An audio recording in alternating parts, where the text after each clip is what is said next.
আল্লাহ রসুল মক্কায় প্রবেশ করলেন। মক্কায় প্রবেশ করে নিজের জন্মভূমি, নিজের বাপদাদার ভিটা আল্লাহ রসুল চেয়ে চেয়ে দেখতেছেন। হঠাৎ করে রসুলের নজরে পড়ে গেল একজন বুড়িমা বিশাল বড় গাঠুরি বেঁধে নিয়ে রওনা হচ্ছে। আল্লাহ নবী ডাক দিয়ে বলেন, বুড়িমা, বিশাল বড় গাঠুরি বেঁধে নিয়া তুমি কোথায় চলে যাও গো বুড়িমা, আমি জানতে চাই। বুড়িমা ডাক দিয়ে বলতেছেন, কে গো তুমি? তোমার পরিচয় তো জানি না, আমি তো তোমাকে চিনতে পারি না, তুমি কি জানো না মক্কা থেকে মদিনায় হিজরত করে গিয়েছিল আব্দুল্লাহর ছেলে মুহাম্মদ। আজকে কয়েক বছর পরে আব্দুল্লাহর ছেলে মুহাম্মদ 10,000 সৈন্য নিয়ে মক্কার জমিন দখল করার জন্য রওনা হয়েছে। বাড়িঘর দখল করে নিবে, লুটপাট করবে, হত্যা করবে, হাঙ্গামা চালাবে। আবু জেহেল, আবু লাহাব আমাদের এই ভয় দেখাইছি, যার কারণে নিজের জীবনটা বাঁচানোর জন্য পাহাড়ের দিকে চলে যাই, পাহাড়ের গর্তের ভিতরে লুকাবো বলে। আল্লাহ নবী ডাক দিয়ে বলতেছেন, বুড়িমা, এত বড় বিশাল বড় বোঝা আপনার বইতে কষ্ট হয়, আপনি যদি অনুমতি দেন আপনার বোঝাটা আমি বহন করে আপনার বাড়ি পর্যন্ত পৌঁছায় দিয়ে আসবো। কি আদর্শ দেখেন নবীজি। বুড়িমাকে ডাক দিয়ে বলতেছেন, আপনার তো কষ্ট হবে, আপনি তো মুরব্বী মানুষ, এত বড় বোঝা তো বহন করতে পারবেন না, আমার মাথায় একটু উঠাই দেন না, আমি আপনার বোঝাটা আপনার গন্তব্যে পৌঁছাই দিয়ে আসি। বুড়ি ডাক দিয়ে বলতেছেন, কে গো তুমি? আজকে আমার ছেলে, আমার ভাইয়েরা, আমার পরিবারের লোকজনেরা আমাকে ছেড়ে সব চলে গেছে, আর তুমি কে? তুমি বোঝা আমার বহন করতে চাও? বুঝতেছি তোমার মত তো ভালো না, তুমি এই বোঝা বহন করে বুঝি আমার কাছ থেকে কিছু টাকা পয়সা নিবা, আমার তো টাকা পয়সা নাই, আমি টাকা পয়সা দিতে পারবো না। আল্লাহ রসুল বলতেছেন, বুড়িমা, আপনি যদি কিছু না মনে করেন, আমি বলতেছি একটি টাকাও আপনাকে দিতে হবে না, আপনার বোঝাটা আমি আমার মাথায় উঠাই দেন, আমি আপনাকে গন্তব্যস্থলের দিকে পৌঁছায় দিয়ে আসবো।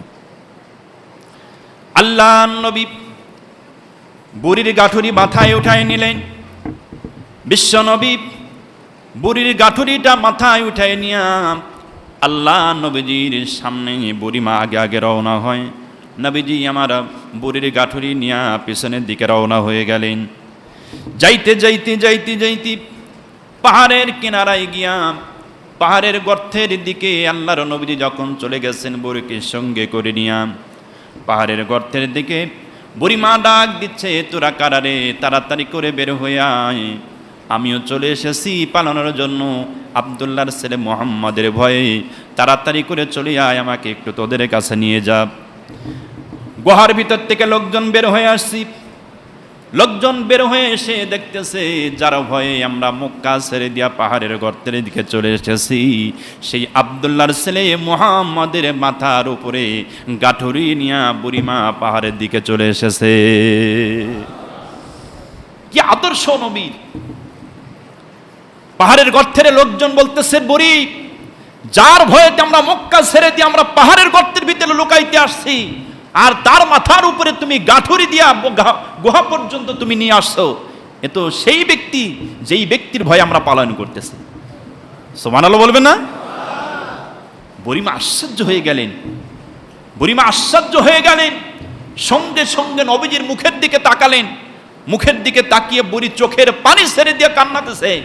ডাক দিয়ে বলতেছে, তোরা কারারে, একটু বের হয়ে চলে আয়, যার ভয়েতে আমি এই পাহাড়ের গর্তের ভিতরে লুকাইতে যাচ্ছি, তোরা লুকাইছিস পাহাড়ের গর্তের ভিতরে।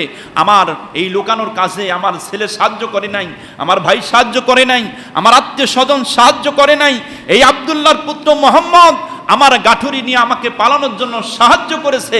যেই ব্যক্তির এত সুন্দর আদর্শ, এই ব্যক্তি কখনো মানুষ হত্যা করতে পারে না, এই ব্যক্তি কখনো মানুষের বাড়িতে আগুন দিতে পারে না, এই ব্যক্তি কখনো লুটতরাজ করতে পারে না, সন্ত্রাসী করতে পারে না।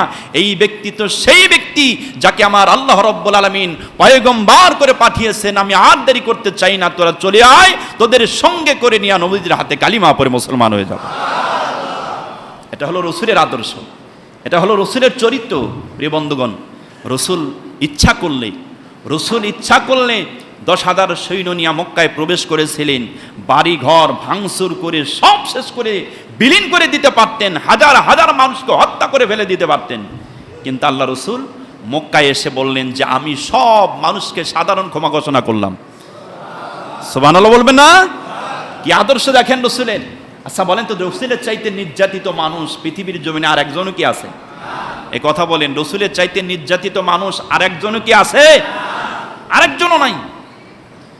সেই নবী মক্কায় প্রবেশ করেই বলতেছে আমি সব মানুষকে সাধারণ ক্ষমা ঘোষণা করলাম, তবে কিছু কিছু মানুষ ছাড়া, কয়েকজন ব্যক্তি ছাড়া রসুল অর্ডার করলেন এই কয়েকজন ব্যক্তিকে যেখানে পাবা ও সাহাবীরা সেখানেই ওদেরকে কতল করে ফেলো, সেখানেই ওদেরকে কি করো? কতল করে ফেলো। প্রিয় ভাইরা আমার, খুব খেয়াল করে কথাগুলো শুনবেন। আমরা এই বিজয় পাইছি, আপনারা যারা বিজয় পাইছেন, নির্যাতিত যারা হয়েছেন, নিপীড়িত যারা হয়েছেন, মার যারা খেয়েছেন, জেলে যারা গিয়েছেন, তাদের মনে কষ্ট আছে, তাদের মনে কি কষ্ট আছে?